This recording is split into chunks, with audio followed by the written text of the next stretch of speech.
Chapter 9. A General Survey of Socio-Cultural Reform Movements. Socio-Cultural Reform Movements and their leaders. Raja Ram Mohan Roy and Brahmo Samaj. Raja Ram Mohan Roy, 1772-1833, often called the father of Indian Renaissance and the maker of modern India, was a man of versatile genius. Ram Mohan Roy believed in the modern scientific approach and principles of human dignity and social equality. He put his faith in monotheism. He wrote Gift to Monotheists, 1809, and translated into Bengali the Vedas and the 5 Upanishads to prove his conviction that ancient Hindu texts support monotheism. In 1814, he set up the Atmiya Sabha, or Society of Friends, in Calcutta to propagate the monotheistic ideals of the Vedanta and to campaign against idolatry, caste rigidities, meaningless rituals and other social ills. Strongly influenced by rationalist ideas, he declared that Vedanta is based on reason and that, if reason demanded it, even a departure from the scriptures is justified. 206. He said the principles of rationalism applied to other sects also, particularly to the elements of blind faith in them. In his Precepts of Jesus 1820, he tried to separate the moral and philosophical message of the New Testament, which he praised, from its miracle stories. He earned the wrath of missionaries over his advocacy to incorporate the message of Christ into Hinduism. He stood for a creative and intellectual process of selecting the best from different cultures, over which, again, he faced orthodox reaction. Raja Ram Mohan Roy founded the Brahmo Sabha in August 1828. It was later renamed Brahmo Samaj. Through the Sabha he wanted to institutionalize his ideas and mission. The Samaj was committed to the worship and adoration of the eternal, unsearchable, immutable being who is the author and preserver of the universe. Prayers, meditation and readings of the Upanishads were to be the forms of worship and no graven image, statue or sculpture, carving, painting, picture, portrait, etc. were to be allowed in the Samaj buildings, thus underlining the Samaj's opposition to idolatry and meaningless rituals. The long-term agenda of the Brahmo Samaj to purify Hinduism and to preach monotheism was based on the twin pillars of reason and the Vedas and Upanishads. The Samaj also tried to incorporate teachings of other religions and kept its emphasis on human dignity, opposition to idolatry and criticism of social evils such as sati. Ram Mohan Roy did not want to establish a new religion. He only wanted to purify Hinduism of the evil practices which had crept into it. Roy's progressive ideas met with strong opposition from orthodox elements like Raja Radhakant Deb, who organized the Dharma Sabha to counter Brahmo Samaj propaganda. Roy's death in 1833 was a setback for the Samaj's mission. View. Raja Ram Mohan Roy and his Brahmo Samaj formed the starting point for all the various reform movements, whether in Hindu religion, society or politics, which have agitated modern India. H.C.E. Zacharias. The features of Brahmo Samaj may be summed thus. Filled circle, it denounced polytheism and idol worship. Filled circle, it discarded faith in divine avatars, incarnations. Filled circle, it denied that any scripture could enjoy the status of ultimate authority transcending human reason and conscience. Filled circle, it took no definite stand on the doctrine of karma and transmigration of soul and left it to individual Brahmos to believe either way. Filled circle, it criticized the caste system. His ideas and activities were also aimed at political uplift of the masses through social reform and, to that extent, can be said to have had nationalist undertones. Raja Ram Mohan Roy's efforts at social reform. Ram Mohan was a determined crusader against the inhuman practice of sati. He started his anti-sati struggle in 1818 and he cited sacred texts to prove his contention that no religion sanctioned the burning alive of widows, besides appealing to humanity, reason and compassion. He also visited the cremation grounds, organized vigilance groups and filed counter-petitions to the government during his struggle against sati. His efforts were rewarded by the government regulation in 1829 which declared the practice of sati a crime. As a campaigner for women's rights, Roy condemned the general subjugation of women and opposed prevailing misconceptions which formed the basis of according an inferior social status to women. Roy attacked polygamy and the degraded state of widows and demanded the right of inheritance and property for women. Ram Mohan Roy did much to disseminate the benefits of modern education to his countrymen. He supported David Hare's efforts to found the Hindu College in 1817, while Roy's English school taught mechanics and Voltaire's philosophy. In 1825, he established a Vedanta college where courses in both Indian learning and Western social and physical sciences were offered. He also helped enrich the Bengali language by compiling a Bengali grammar book and evolving a modern elegant prose style. Views. I regret to say that the present system of religion adhered to by the Hindus is not well calculated to promote their political interests. It is, I think, necessary that some change should take place in their religion, at least for the sake of their political advantage and social comfort. Raja Ram Mohan Roy. Ram Mohan was a gifted linguist. He knew more than a dozen languages including Sanskrit, Persian, Arabic, English, French, Latin, Greek and Hebrew. A knowledge of different languages helped him broad base his range of study. As a bold supporter of freedom of the press and as a pioneer in Indian journalism, Roy brought out journals in Bengali, Hindi, English, Persian to educate and inform the public and represent their grievances before the government.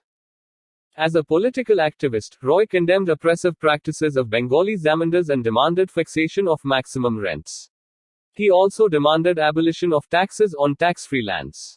He called for a reduction of export duties on Indian goods abroad and abolition of the East India Company's trading rights.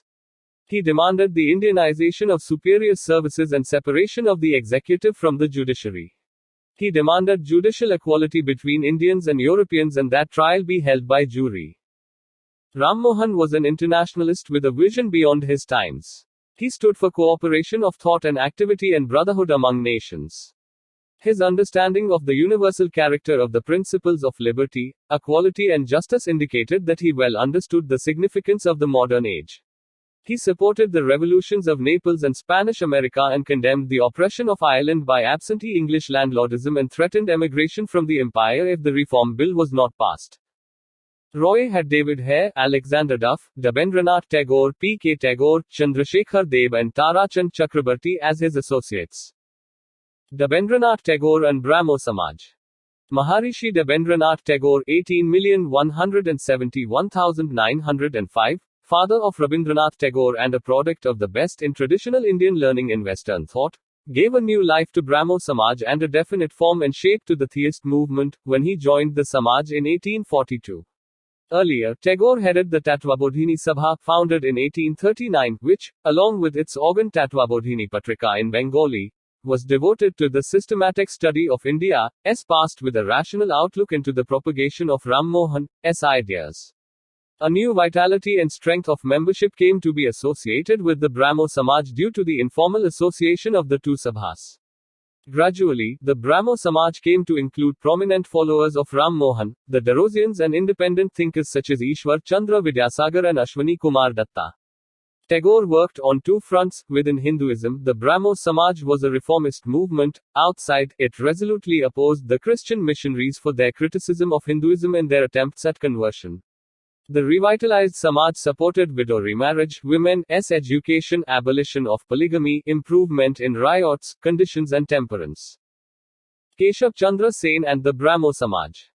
The Brahmo Samaj experienced another phase of energy, when Keshav Chandra Sen (1838–1884) was made the Acharya by Debendranath Tagore soon after the former joined the Samaj in 1858.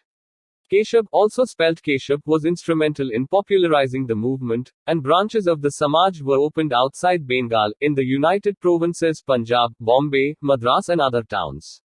Unfortunately, Debendranath did not like some of Sen's ideas which he found too radical, such as cosmopolitanization of the Samaj's meetings by inclusion of teachings from all religions and his strong views against the caste system, even open support to inter-caste marriages. Keshav Chandra Sen was dismissed from the office of Acharya in 1865. Keshav and his followers founded the Brahmo Samaj. Views. Whoever worships the true God daily must learn to recognize all his fellow countrymen as brethren. Keshav Chandra Sen. Of India in 1866, while Debendranath Tagore's Samaj came to be known as the Adi Brahmo Samaj. In 1878, Keshav's inexplicable act of getting his 13-year-old daughter married to the minor Hindu Maharaja of Cooch Behar with all the orthodox Hindu rituals caused another split in Keshav's Brahmo Samaj of India. Earlier, Keshav had begun to be considered as an incarnation by some of his followers, much to the dislike of his progressive followers. Further, Keshav had begun to be accused of authoritarianism. After 1878, the disgusted followers of Keshav set up a new organization, the Sadharan Brahmo Samaj. The Sadharan Brahmo Samaj was started by Ananda Mohan Bose, Shivchandra Deb and Umesh Chandra Datta. It reiterated the Brahmo doctrines of faith in a supreme being, one God, the belief that no scripture or man is infallible, belief in the dictates of reason, truth and morality. A number of Brahmo centers were opened in Madras province. In Punjab, the Dayal Singh Trust sought to implant Brahmo ideas by the opening of Dayal Singh College at Lahore in 1910. Significance of the Brahmo Samaj. In matters of social reform, the Samaj attacked many dogmas and superstitions. It condemned the prevailing Hindu prejudice against going abroad. It worked for a respectable status for women in society, condemned sati, worked for abolition of purdah system, discouraged child marriage and polygamy, crusaded for widow remarriage and for provisions of educational facilities. It also attacked casteism and untouchability, though in these matters it attained only limited success. The influence of the Brahmo Samaj, however, did not go much beyond Calcutta and, at most, Bengal. It did not have a lasting impact. Prarthana Samaj. In 1867, Keshav Chandra Sen helped Atmaram Pandurang found the Prarthana Samaj in Bombay. Earlier, the Brahmo ideas spread in Maharashtra. A precursor of the Prarthana Samaj was the Paramahansa Sabha, something like a secret society to spread liberal ideas and encourage the breakdown of caste and communal barriers. Mahadev Govind Ranade, 1842-1901, joined the Samaj in 1870, and much of the popularity of and work done by the society was due to his efforts. His efforts made the Samaj gain an all-India character.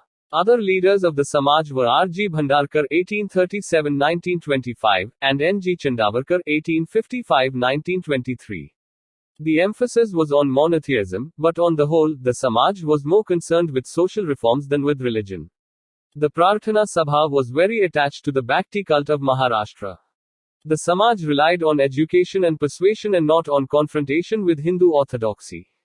There was a 4-point social agenda also: I disapproval of caste system, eat women, education, eat widow remarriage, and I beat raising the age of marriage for both males and females.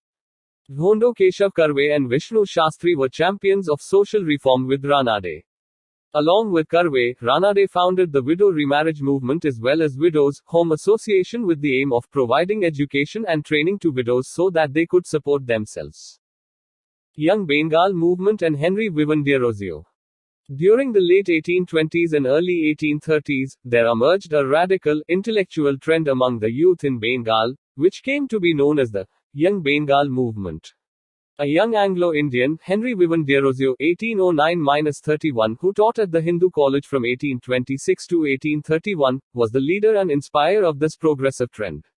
Drawing inspiration from the Great French Revolution, Derozio inspired his pupils to think freely and rationally, question all authority, love liberty, equality and freedom, and oppose decadent customs and traditions. The Derozians also supported women's rights and education. Also, Derozio was perhaps the first nationalist poet of modern India. The Derozians, however, failed to have a long-term impact. Derozio was removed from the Hindu College in 1831 because of his radicalism. The main reason for their limited success was the prevailing social conditions at that time, which were not ripe for the adoption of radical ideas. Further, there was no support from any other social group or class. The Derozians lacked any real link with the masses. For instance, they failed to take up the peasants' cause. In fact, their radicalism was bookish in character. But, despite their limitations, the Derozians carried forward Ram Mohan Roy's tradition of public education on social, economic and political questions. For instance, they demanded induction of Indians in higher grades of services, protection of riots from oppressive zamindars, better treatment to Indian labor abroad in British colonies, revision of the company's charter, freedom of press and trial by jury. Later, Surendranath Banerjee was to describe the Derozians as the pioneers of the modern civilization of Bengal, the conscript fathers of our race whose virtues will excite veneration and whose failings will be treated with gentlest consideration. Ishwar Chandra Vidyasagar. The great scholar and reformer, Vidyasagar's ideas were a happy blend of Indian and Western thought. He believed in high moral values, was a deep humanist and was generous to the poor. In 1850, he became the principal of Sanskrit College. He was determined to break the priestly monopoly of scriptural knowledge, and for this he opened the Sanskrit College to non-Brahmins. He introduced Western thought in Sanskrit College to break the self-imposed isolation of Sanskritic learning. As an academician, he evolved a new methodology to teach Sanskrit. He also devised a new Bengali primer and evolved a new prose style. Vidyasagar started a movement in support of widow remarriage which resulted in legalization of widow remarriage. He was also a crusader against child marriage and polygamy. He did much for the cause of women's education. As government inspector of schools, he helped organize 35 girls' schools, many of which he ran at his own expense. As secretary of Bethune School, established in 1849, he was one of the pioneers of higher education for women in India. The Bethune School, founded in Calcutta, was the result of the powerful movement for women's education that arose in the 1840s and 1850s. The movement had to face great difficulties. The young students were shouted at and abused, and, sometimes, even their parents subjected to social boycott. Many believed that girls who had received Western education would make slaves of their husbands. Balshastri Jambhekar. Balshastri Jambhekar (1812–1846) was a pioneer of social reform through journalism in Bombay. He attacked Brahminical orthodoxy and tried to reform popular Hinduism. He started the newspaper Darpan in 1832. Known as the father of Marathi journalism, Jambhekar used the Darpan to awaken the people to awareness of social reforms, such as widow remarriage, and to instill in the masses a scientific approach to life. In 1840, he started Digdarshan, which published articles on scientific subjects as well as history. Jambhekar founded the Bombay Native General Library and started the Native Improvement Society, of which an offshoot was the Students' Literary and Scientific Library. He was the first professor of Hindi at the Elphinstone College, besides being a director of the Kolaba Observatory. Paramahansa Mandali. Founded in 1849 in Maharashtra, the founders of the Paramahansa Mandali, Dadoba Pandurang, Mehtaji Durgaram and others, began as a secret society that worked to reform Hindu religion and society in general. The ideology of the society was closely linked to that of the Manav Dharma Sabha. Besides believing that one God should be worshipped, the society also said real religion is based on love and moral conduct. Freedom of thought was encouraged, as was rationality. The founders of the Mandali were primarily interested in breaking caste rules. At their meetings, food cooked by lower caste people was taken by the members. These mandalas also advocated widow remarriage and women's education. Branches of Paramahansa Mandali existed in Pune, Satara and other towns of Maharashtra. Satyashodhak Samaj and Jyotiba or Jyotirao Phule. Jyotiba Phule, 18,271,890, born in Satara, Maharashtra, belonged to the Mali, Gardener community and organized a powerful movement against upper caste domination and Brahminical supremacy. Phule founded the Satyashodhak Samaj Truth Seekers Society in 1873, with the leadership of the Samaj coming from the backward classes, Malis, Talis, Kumbhas, Saris and Dhangas. The main aims of the movement were social service and spread of education among women and lower caste people. Phule's works, Sarvajanik Satyadharma and Gulamgiri, became sources of inspiration for the common masses. Phule used the symbol of Raja Bali as opposed to the Brahmins, symbol of Rama. Phule aimed at the complete abolition of the caste system and socio-economic inequalities. He was against Sanskritic Hinduism. This movement gave a sense of identity to the depressed communities as a class against those Brahmins who used religion and the blind faith of the masses to exploit the masses for personal monetary gain. Phule, a firm believer in gender equality, was a pioneer in women's education. He, with the help of his wife, Savitribai, opened a girls' school at Pune. He was a pioneer of widow remarriage movement in Maharashtra and also opened a home for widows in 1854. Phule was awarded the title Mahatma for his social reform work. Gopalhari Deshmukh, Lokahitavadi. Gopalhari Deshmukh (1823–1892) was a social reformer and rationalist from Maharashtra. He held the post of a judge under British Raj, but wrote for a weekly Prabhakar under the pen name of Lokahitavadi on social reform issues. He advocated a reorganization of Indian society on rational principles and modern, humanistic, secular values. He attacked Hindu orthodoxy and supported social and religious equality. He wrote against the evils of the caste system. He said, if religion does not sanction social reform, then change religion. He started a weekly, Hitechu, and also played a leading role in founding the periodicals, Gyan Prakash, Indu Prakash and Lokahitavadi. Gopal Ganesh Agarkar. Gopal Ganesh Agarkar, 1856-1895, was an educationist and social reformer from Maharashtra. A strong advocate of the power of human reason, he criticized the blind dependence on tradition and false glorification of the past. He was a co-founder of the New English School, the Deccan Education Society and Fergusson College. He was a principal of Fergusson College. He was also the first editor of Kesari, the journal started by Lokmanya Tilak. Later, he started his own periodical, Sudharak, which spoke against untouchability and the caste system. The Servants of India Society. Gopal Krishna Gokhale, 1866-1915, a liberal leader of the Indian National Congress, founded the Servants of India Society in 1905 with the help of M.G. Ranade. The aim of the society was to train national missionaries for the service of India, to promote, by all constitutional means, the true interests of the Indian people, and to prepare a cadre of selfless workers who were to devote their lives to the cause of the country in a religious spirit. In 1911, the Hitavada began to be published to project the views of the society. The society chose to remain aloof from political activities and organizations like the Indian National Congress. After Gokhale's death 1915, Srinivasa Shastri took over as president. The society still continues to function, though with a shrunken base, at many places in India. It works in the field of education, providing ashram type of schools for tribal girls and balwadas at many places. Social Service League. A follower of Gokhale, Narayan Malhar Joshi founded the Social Service League in Bombay with an aim to secure for the masses better and reasonable conditions of life and work. They organized many schools, libraries, reading rooms, day nurseries and cooperative societies. Their activities also included police court agents, work, legal aid and advice to the poor and illiterate, excursions for slum dwellers, facilities for gymnasia and theatrical performances, sanitary work, medical relief and boys, clubs and scout corps. Joshi also founded the All India Trade Union Congress 1920. The Ramakrishna Movement and Swami Vivekananda. The didactic nationalism of the Brahmo Samaj appealed more to the intellectual elite in Bengal, while the average Bengali found more emotional satisfaction in the cult of Bhakti and Yoga.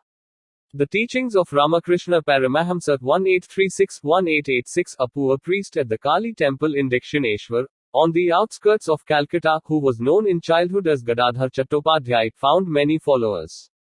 Ramakrishna experienced spiritual trances, ecstasy, from a very early age. He is considered to have attained the highest spiritual experience available to Hindus. He did not write books, but his conversations with people formed the basis of what were considered his teachings. He spoke simply, in the form of parables and metaphors, drawn from the observation of ordinary life and nature. But what he said was of universal relevance. Two objectives of the Ramakrishna movement were to bring into existence a band of monks dedicated to a life of renunciation and practical spirituality, from among whom teachers and workers would be sent out to spread the universal message of Vedanta as illustrated in the life of Ramakrishna, and in conjunction with lay disciples to carry on preaching, philanthropic and charitable works, looking upon all men, women and children, irrespective of caste, creed or color, as veritable manifestations of the divine. Paramahamsa himself laid the foundations of the Ramakrishna math with his young monastic disciples as a nucleus to fulfill the first objective. The second objective was taken up by Swami Vivekananda after Ramakrishna's death when he founded the Ramakrishna Mission in 1897. The headquarters of the Ramakrishna Math and Mission are at Belur near Calcutta. The two are twin organizations, though legally and financially separate. Paramahamsa sought salvation through traditional ways of renunciation, meditation and bhakti amidst increasing westernization and modernization. He recognized the fundamental oneness of all religions and emphasized that Krishna, Hari, Ram, Christ, Allah are different names for the same God, and that there are many ways to God and salvation, as many faiths, so many paths. Paramahamsa's spirituality and compassion for the suffering humanity inspired those who listened to him. He used to say, "Service of man is the service of God." Incidentally, Ramakrishna was married to Saradmani Mukherjee, later known as Sharada Devi. Ramakrishna considered Sharada as the embodiment of the Divine Mother. It was his Holy Mother that the disciples also knew her as. She played an important role in the work of the math and encouraging the young disciples in their mission. Swami Vivekananda. Narendranath Datta, 1860–1902, who later came to be known as Swami Vivekananda, spread Ramakrishna's message and tried to reconcile it to the needs of contemporary Indian society. He emerged as the preacher of Neo-Hinduism. Certain spiritual experiences of Ramakrishna, the teachings of the Upanishads and the Gita, and the examples of the Buddha and Jesus are the basis of Vivekananda's message to the world about human values. He subscribed to the Vedanta, which he considered a fully rational system with a superior approach. His mission was to bridge the gulf between Paramartha, service, and Vyavahara, behavior, and between spirituality and day-to-day life. Vivekananda believed in the fundamental oneness of God and said, "For our own motherland, a junction of the two great systems, Hinduism and Islam, is the only hope." Emphasizing social action, he declared that knowledge without action is useless. He lamented the isolationist tendencies and the touch-me-not attitude of Hindus in religious matters. He frowned at religion's tacit approval of the oppression of the poor by the rich. He believed that it was an insult to God and humanity to teach religion to a starving man. He pointed out that the masses needed two kinds of knowledge: secular knowledge about how to work for their economic uplift, and the spiritual knowledge to have faith in themselves and strengthen their moral sense. He called upon his countrymen to imbibe a spirit of liberty, equality, and free thinking. Views. No other religion preaches the dignity of humanity in such a lofty strain as Hinduism, and no other religion on earth treads upon the poor and the low in such a fashion as Hinduism. Swami Vivekananda. A country where millions have nothing to eat and where few thousand holy men and Brahmins suck the blood of the poor and do nothing at all for them, is not a country but a living hell. Is this religion or a dance of death? Swami Vivekananda. Forget not that the lower classes, the ignorant, the poor, the illiterate, the cobbler, the sweeper are thy flesh and blood, thy brothers.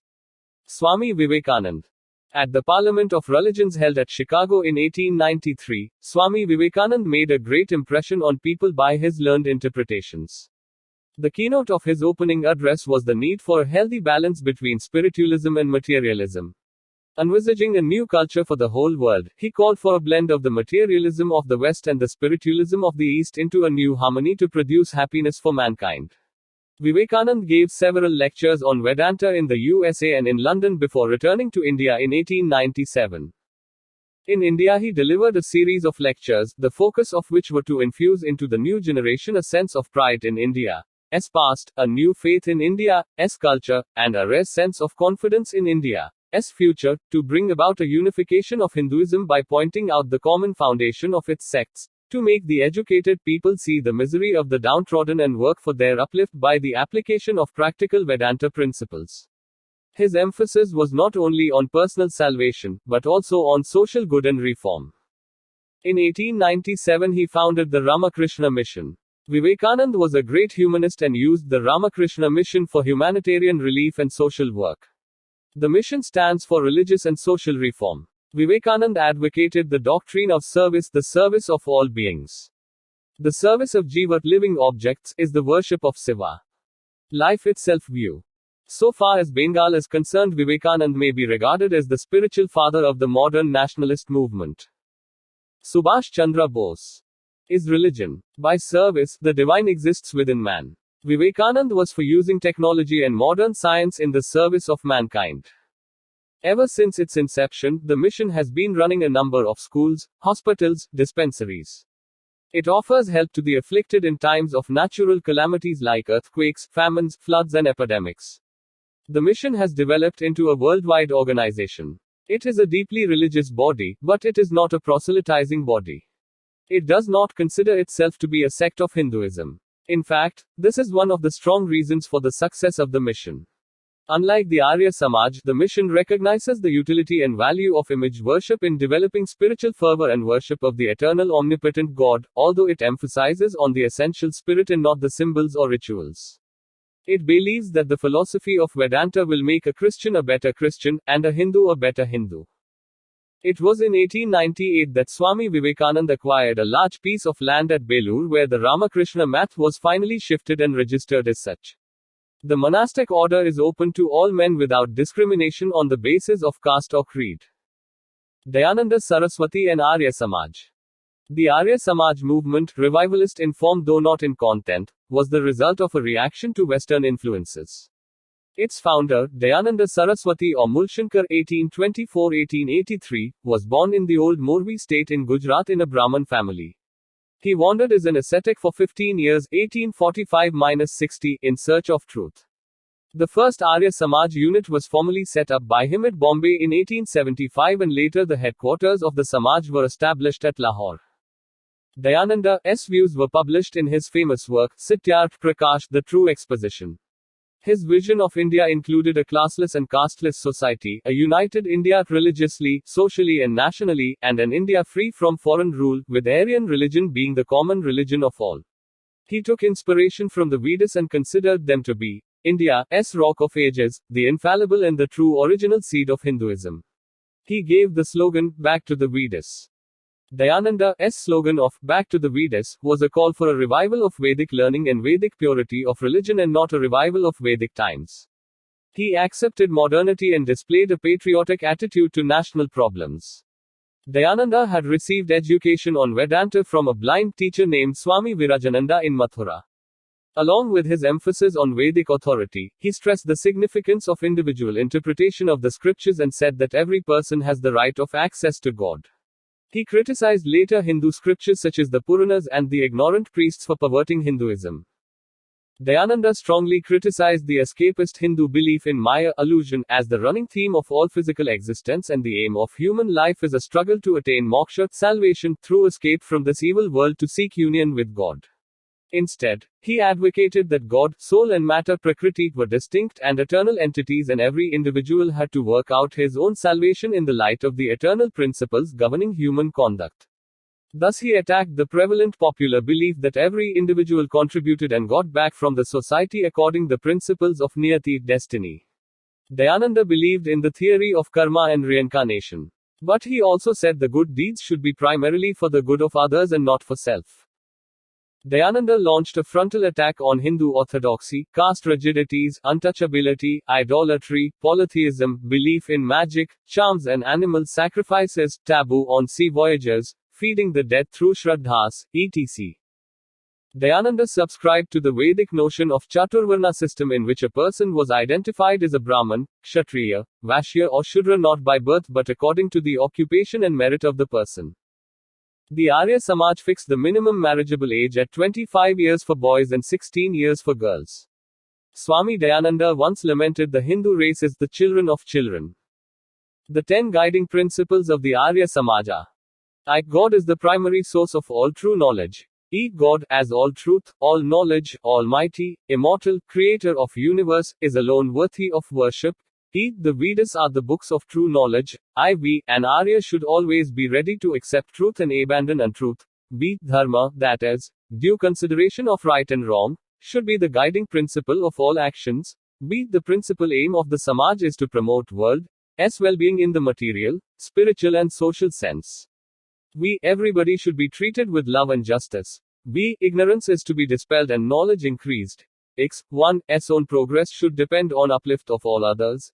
X. Social well-being of mankind is to be placed above an individual's well-being. The Arya Samaj's social ideals comprise, among others, the fatherhood of God and brotherhood of man, equality of the sexes, absolute justice and fair play between man and nation and nation. Intercaste marriages and widow remarriages were also encouraged. Dayananda also met other reformers of the time, Keshav Chandra Sen, Ishwar Chandra Vidyasagar, Ranade, Deshmukh, etc. The Arya Samaj came to be known for the social service it rendered in times of calamities such as earthquake, famine and floods. It also took initiative in promoting education. After the death of Dayananda in 1883, the work of the Samaj was carried on by illustrious members. Education was an all-important field for the Samaj. The Dayananda Anglo-Vedic DAV College was established in 1886 at Lahore. But a difference of opinion between two groups in the Samaj arose over the curriculum of the DAV College. One group was known as the College Party, some sources say, Culture Party, among whose leaders were Lala Hansraj, Lala Lal Chand and Lala Lajpat Rai, and the other was the Mahatma, later Gurukul Party led by Guru Datta Vidyarthi and Lala Munshi Ram, who later came to be known as Swami Shraddhanand. While the College Party favored the government curriculum and English education to meet economic and professional needs, the Mahatma Party was interested in introducing the study of Sanskrit and Vedic philosophy in the tradition of ancient Gurukuls. Later, the issue of vegetarianism also became a point of contention. The College Party had nothing against non-vegetarianism, claiming that diet was a personal choice and it was not mentioned in the principles of the Samaj. The Mahatma Party was in favor of all the Aryas being strict vegetarians. In the end, the Arya Samaj split in 1893 over these issues. The College Party retained control over the DAV school and college, while the Arya Patanidhi Sabha, Punjab and a majority of the local Arya Samaj branches were taken over by the Mahatma Party. Swami Shraddhanand opened the Gurukul in 1900 at Gujranwala in West Punjab, now in Pakistan.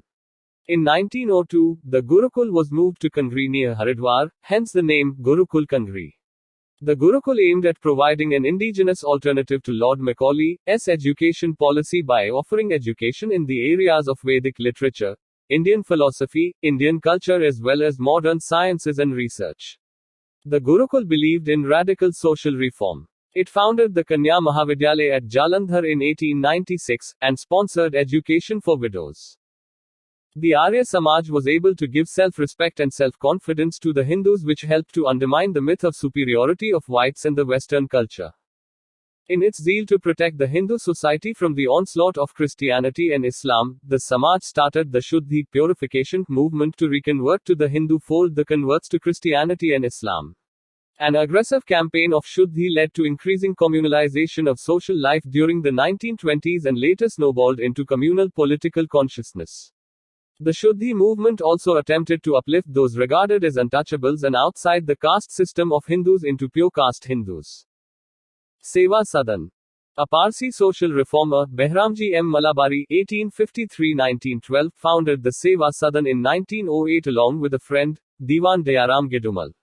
Malabari spoke vigorously against child marriage and for widow remarriage among Hindus. It was his efforts that led to the Age of Consent Act regulating the age of consent for females. Seva Sadan specialized in taking care of those women who were exploited and then discarded by society. It catered to all castes and provided the destitute women with education, and medical and welfare services. Behramji Malabari acquired and edited the Indian Spectator. Dev Samaj. Founded in 1887 at Lahore by Shiv Narayan Agnihotri, 1850-1927, earlier a Brahmo follower, Dev Sadan as a religious and social reform society. The society emphasized on the eternity of the soul, the supremacy of the Guru, and the need for good action. It called for an ideal social behavior such as not accepting bribes, avoiding intoxicants and non-vegetarian food, and keeping away from violent actions. Its teachings were compiled in a book, Deva Shastra. Agnihotri spoke against child marriage. Dharma Sabha. Radhakant Deb founded the Sabha in 1830.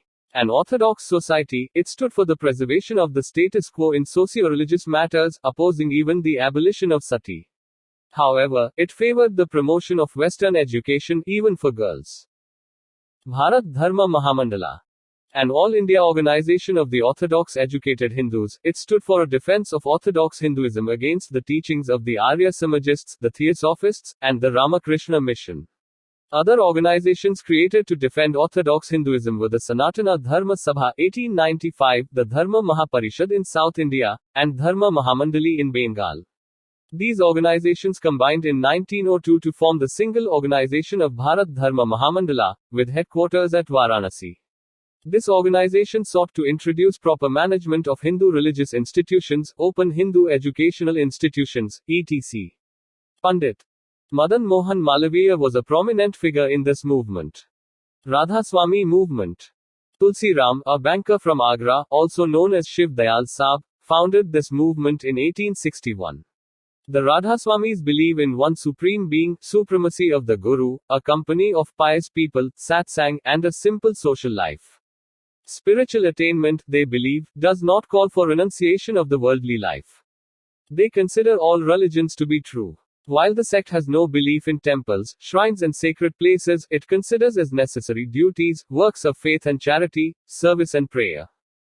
Sri Narayana Guru Dharma Paripalana SNDP movement. The SNDP movement was an example of a regional movement born out of conflict between the depressed classes and upper castes. It was started by Sri Narayana Guru Swami 1856-1928 among the Isavas of Kerala, who were a backward caste of toddy tappers and were considered to be untouchables, denied education and entry into temples. The Isavas were the single largest caste group in Kerala, constituting 26% of the total population. Narayana Guru, himself from the Isava caste, took a stone from the Nayar river and installed it as a Sivalinga at Aravipuram on Sivaratri in 1888. It was intended to show that consecration of an idol was not the monopoly of the higher castes. With this he began a revolution that soon led to the removal of many discriminations in Kerala's society. The movement, Aravipuram Movement, drew the famous poet Kumaran Asan as a disciple of Narayana Guru. In 1889, the Aravipuram Kshetra Yogam was formed, which was decided to expand into a big organization to help the Isavas to progress materially as well as spiritually. Thus the Aravipuram Sri Narayana Guru Dharma Paripalana Yogam, in short SNDP, was registered in 1903 under the Indian Companies Act, with Narayana Guru as its permanent chairman, and Kumaran Asan as the general secretary. In the formation of SNDP, the efforts of Dr. Palpu must be acknowledged.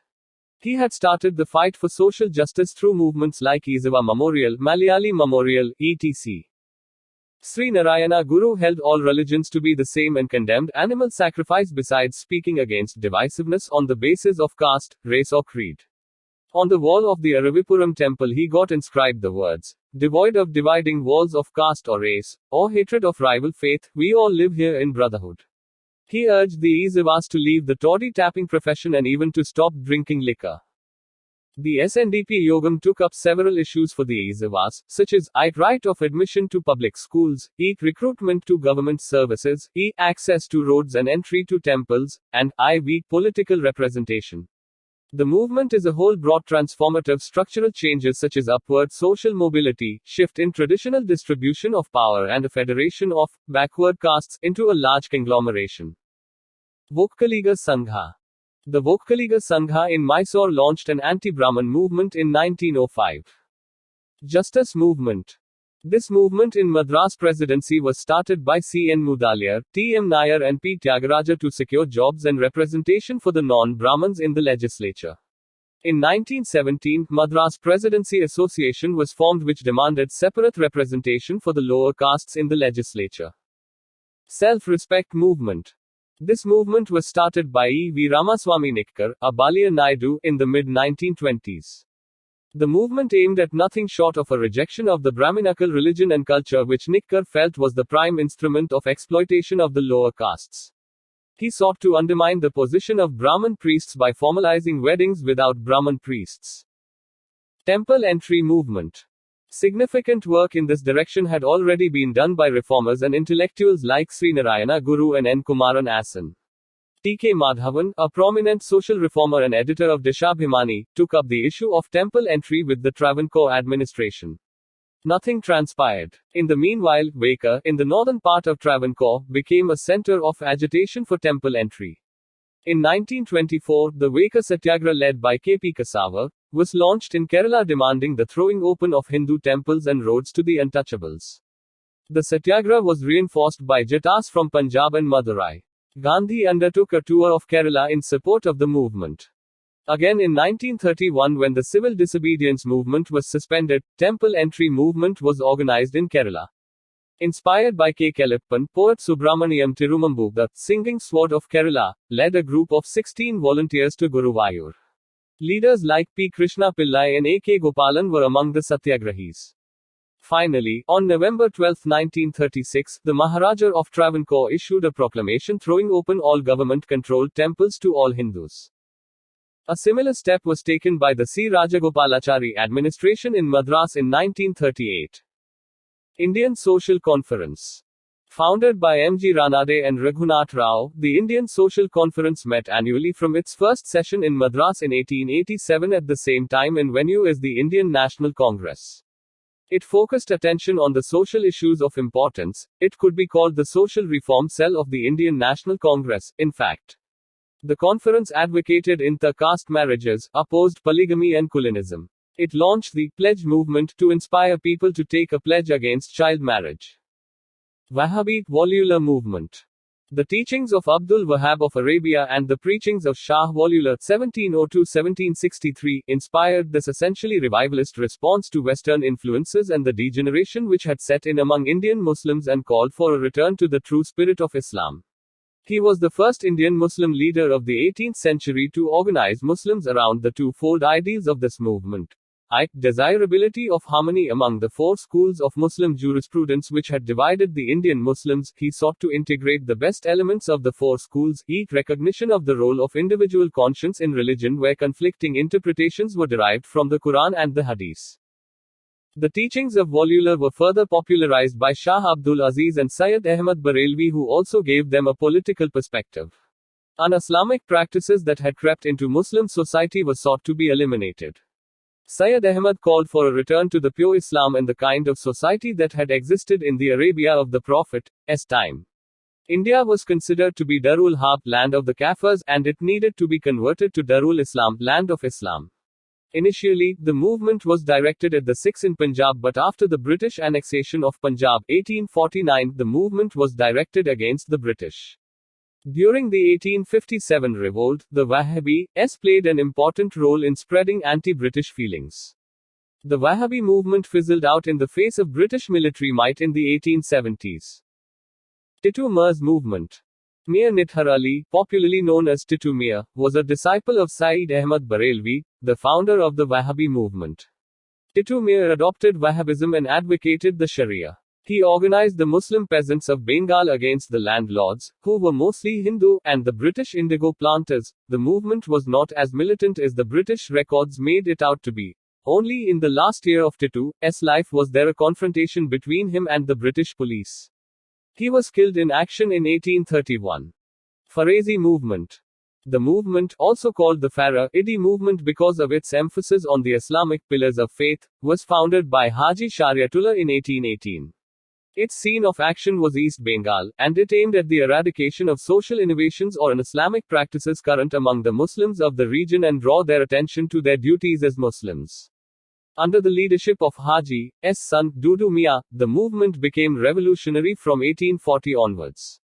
He gave the movement an organizational system from the village to the provincial level with a Khalifa or authorized deputy at every level. The Farahidis organized a paramilitary force armed with clubs to fight the Zamindars, who were mostly Hindu, though there were some Muslim landlords too, besides the indigo planters. Dudu Miah asked his followers not to pay rent. The organization even established its own law courts.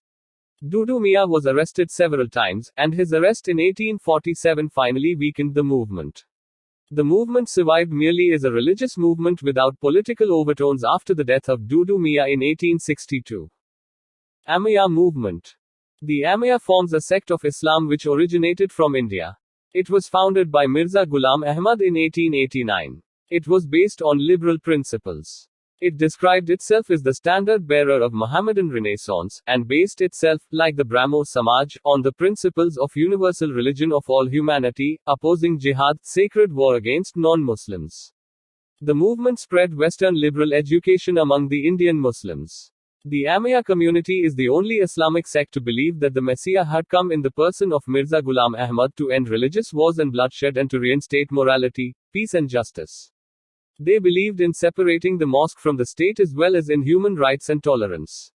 However, the Ahmadiyya movement, like Baha'ism which flourished in the West Asian countries, suffered from mysticism. Sir Syed Ahmad Khan and the Aligarh movement. The British view on the revolt of 1857 held the Muslims to be the main conspirators. This view was further strengthened by the activities of the Wahhabis. But later, an opinion got currency among the rulers that the Muslims could be used as allies against a rising tide of nationalist political activity represented, among others, by the foundation of the Indian National Congress. This was to be achieved through offers of thoughtful concessions to the Muslims. A section of Muslims led by Syed Ahmad Khan 1817-1898 was ready to allow the official patronage to stimulate a process of growth among Indian Muslims through better education and employment opportunities. Syed Ahmad Khan, born in a respectable Muslim family, was a loyalist member of the judicial service of the British government. After retirement in 1876, he became a member of the Imperial Legislative Council in 1878. His loyalty earned him a knighthood in 1888. He wanted to reconcile Western scientific education with the teachings of the Quran, which were to be interpreted in the light of contemporary rationalism and science, even though he also held the Quran to be the ultimate authority. He said that religion should be adaptable with time or else it would become fossilized, and that religious tenets were not immutable. He advocated a critical approach and freedom of thought and not complete dependence on tradition or custom. He was also a zealous educationist. As an official, he opened schools in towns, got books translated into Urdu, and started the Mohammedan Anglo-Oriental College, later, the Aligarh Muslim University, at Aligarh in 1875. He also struggled to bring about an improvement in the position of women through better education and by opposing purdah and polygamy, advocating easy divorce, and condemning the system of piri and muridi. He believed in the fundamental underlying unity of religions or practical morality. He also preached the basic commonality of Hindu and Muslim interests. Syed Ahmad Khan argued that Muslims should first concentrate on education and jobs and try to catch up with their Hindu counterparts who had gained the advantage of an early start. Active participation in politics at that point, he felt, would invite hostility of the government towards the Muslim masses. Therefore, he opposed political activity by the Muslims. Unfortunately, in his enthusiasm to promote the educational and employment interests of the Muslims, he allowed himself to be used by the colonial government in its obnoxious policy of divide and rule and, in later years, started propagating divergence of interests of Hindus and Muslims. Syed's progressive social ideas were propagated through his magazine Tadhib-ul-Akhlaq, Improvement of Manners and Morals. The Aligarh movement emerged as a liberal, modern trend among the Muslim intelligentsia based in Mohammedan Anglo-Oriental College, Aligarh. It aimed at spreading modern education among Indian Muslims without weakening their allegiance to Islam. Social reforms among Muslims relating to purdah, polygamy, widow remarriage, women's education, slavery, divorce, etc. The ideology of the followers of the movement was based on a liberal interpretation of the Quran, and they sought to harmonize Islam with modern liberal culture. They wanted to impart a distinct socio-cultural identity to Muslims on modern lines. Soon, Aligarh became the center of religious and cultural revival of the Muslim community. The Deoband School, Darul Uloom. The Deoband movement was organized by the Orthodox section among the Muslim ulema as a revivalist movement with the twin objectives of propagating pure teachings of the Quran and Hadith among Muslims and keeping alive the spirit of jihad against the foreign rulers. The Deoband movement was begun at the Darul Uloom, or Islamic Academic Center, Deoband, in Saharanpur District, United Provinces, in 1866 by Muhammad Qasim Nanotavi, 1832-80, and Rashid Ahmad Gangohi, 1828-1905, to train religious leaders for the Muslim community. In contrast to the Aligarh movement, which aimed at the welfare of Muslims through Western education and support of the British government, the aim of the Deoband movement was moral and religious regeneration of the Muslim community. The instruction imparted at Deoband was in original Islamic religion. On the political front, the Deoband school welcomed the formation of the Indian National Congress and in 1888 issued a fatwa, religious decree, against Syed Ahmad Khan's organizations, the United Patriotic Association and the Mohammedan Anglo-Oriental Association. Some critics attribute Deoband's support to the nationalists more to its determined opposition to Syed Ahmad Khan than to any positive political philosophy. Mahmud ul Hasan, the new Deoband leader, gave a political and intellectual content to the religious ideas of the school. He worked out a synthesis of Islamic principles and nationalist aspirations. The Jamiat ul Ulema gave a concrete shape to Hasan's ideas of protection of the religious and political rights of the Muslims in the overall context of Indian unity and national objectives. Shibli Numani, a supporter of the Deoband school, favored the inclusion of English language and European sciences in the system of education. He founded the Nadwat al-Ulema and Darul Uloom in Lucknow in 1894-96. He believed in the idealism of the Congress and cooperation between the Muslims and the Hindus of India to create a state in which both could live amicably. Parsi reform movements. The Ranumai Masdayasnan Sabha, Religious Reform Association, was founded in 1851 by a group of English-educated Parsis for the regeneration of the social conditions of the Parsis and the restoration of the Zoroastrian religion to its pristine purity. The movement had Nauroji Ferdanji, Dadabhai Nauroji, K.R. Kama and S.S. Bengali as its leaders. The message of reform was spread by the newspaper Rast Goftar Truthteller. Parsi religious rituals and practices were reformed and the Parsi creed redefined. In the social sphere, attempts were made to uplift the status of Parsi women through removal of the Purdah system, raising the age of marriage and education.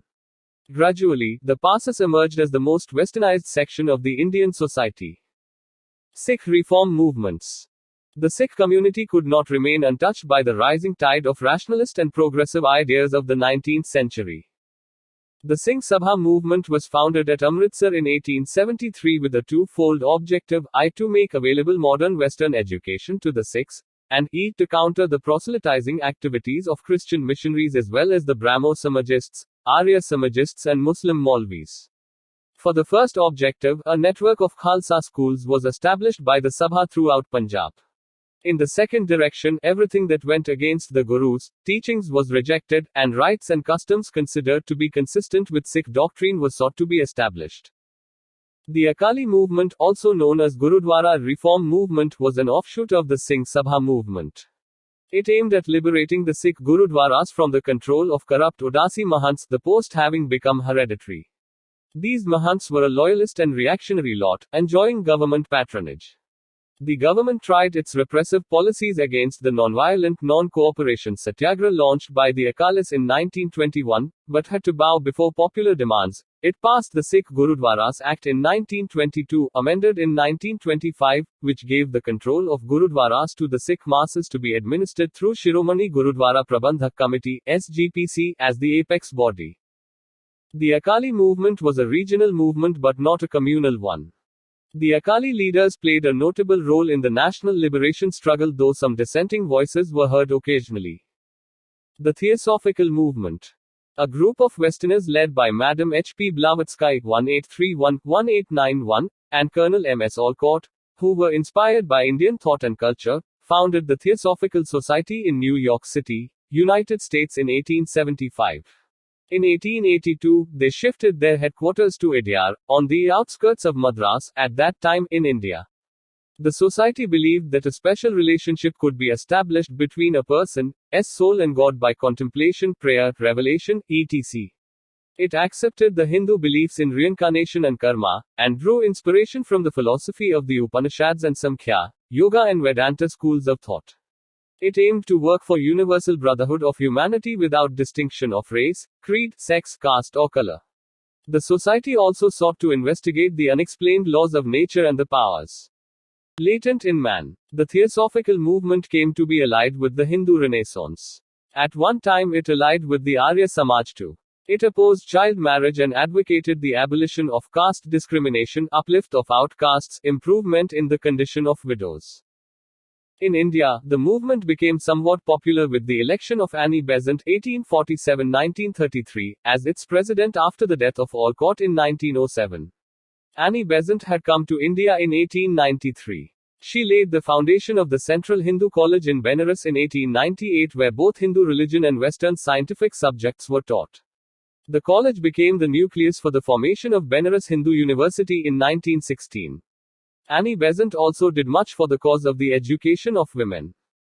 The Theosophical Society provided a common denominator for the various sects and fulfilled the urge of educated Hindus. However, to an average Indian, the Theosophist philosophy seemed to be vague and lacking a positive program. To that extent, its impact was limited to a small segment of the westernized class. As religious revivalists, the Theosophists did not attain much success, but as a movement of Westerners glorifying Indian religious and philosophical traditions, it gave much needed self-respect to the Indians fighting British colonial rule. Viewed from another angle, the Theosophists also had the effect of giving a false sense of pride to the Indians in their outdated and sometimes backward-looking traditions and philosophy. Significance of reform movements. Positive aspects. The orthodox sections of society could not accept the scientific ideological onslaught of the socio-religious rebels. As a result of this, the reformers were subjected to abuse, persecution, issuing of fatwas, and even assassination attempts by the reactionaries. However, in spite of opposition, these movements managed to contribute towards the liberation of the individual from the conformity born out of fear and from uncritical submission to exploitation by the priests and other classes. The translation of religious texts into vernacular languages, emphasis on an individual's right to interpret the scriptures, and simplification of rituals made worship a more personal experience. The movements emphasized the human intellect's capacity to think and reason. By weeding out corrupt elements, religious beliefs and practices, the reformers enabled their followers to meet the official taunt that their religions and society were decadent and inferior. The reform movements gave the rising middle classes the much-needed cultural roots to cling to, and served the purpose of reducing the sense of humiliation which the conquest by a foreign power had produced. A realization of the special needs of modern times, especially in terms of scientific knowledge, and thus promoting a modern, thus worldly, secular and rational outlook was a major contribution of these reform movements. Socially, this attitude reflected in a basic change in the notions of pollution and purity. Although traditional values and customs were a prominent target of attack from the reformers, yet the reformers aimed at modernization rather than outright westernization based on blind imitation of alien Western cultural values. In fact, the reform movement sought to create a favorable social climate for modernization. To that extent, these movements ended India's cultural and intellectual isolation from the rest of the world. The reformers argued that modern ideas and culture could be best imbibed by integrating them into Indian cultural streams. The underlying concern of these reformist efforts was revival of the native cultural personality which had got distorted by various factors over the years. This cultural ideological struggle was to prove to be an important instrument in the evolution of national consciousness and a part of Indian national resolve to resist colonial cultural and ideological hegemony.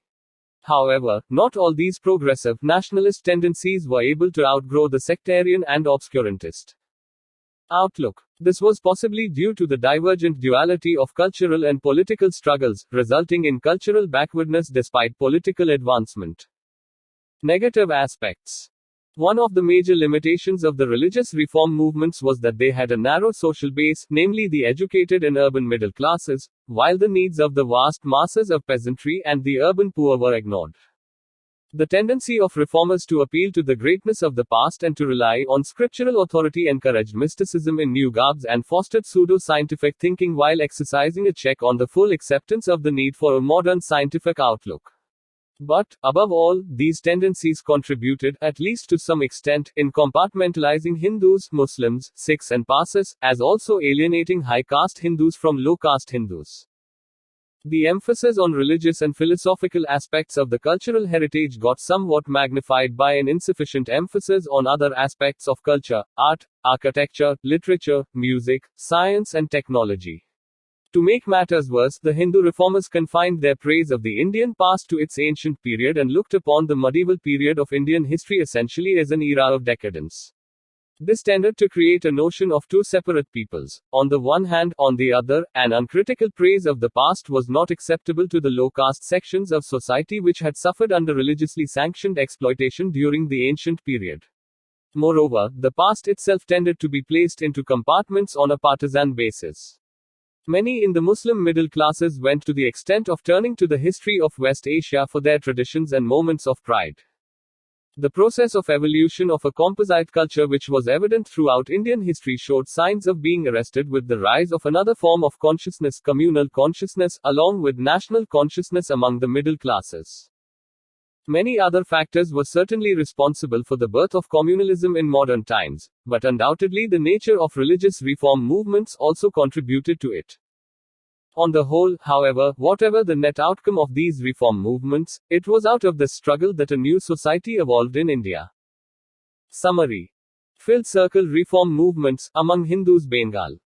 Raja Ram Mohan Roy and Brahmo Samaj. Debendranath Tagore and Tattvabodhini Sabha. Keshav Chandra Sen and Brahmo Samaj of India. Prarthana Samaj. Derozio and Young Bengal Movement. Ishwar Chandra Vidyasagar. Western India. Balshastri. Jambhekar. Students' Literary and Scientific Societies Paramahansa Mandalis.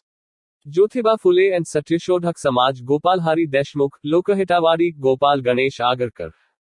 Servants of India Society. Southern India. Sri Narayana Dharma Paripalana Movement Vokaliga Sangha. Justice Movement Self-Respect Movement. Temple Entry Movement. All India. Ramakrishna Movement and Vivekananda Dayananda Saraswati and Arya Samaj Theosophical Movement. Phil Circle among Muslims.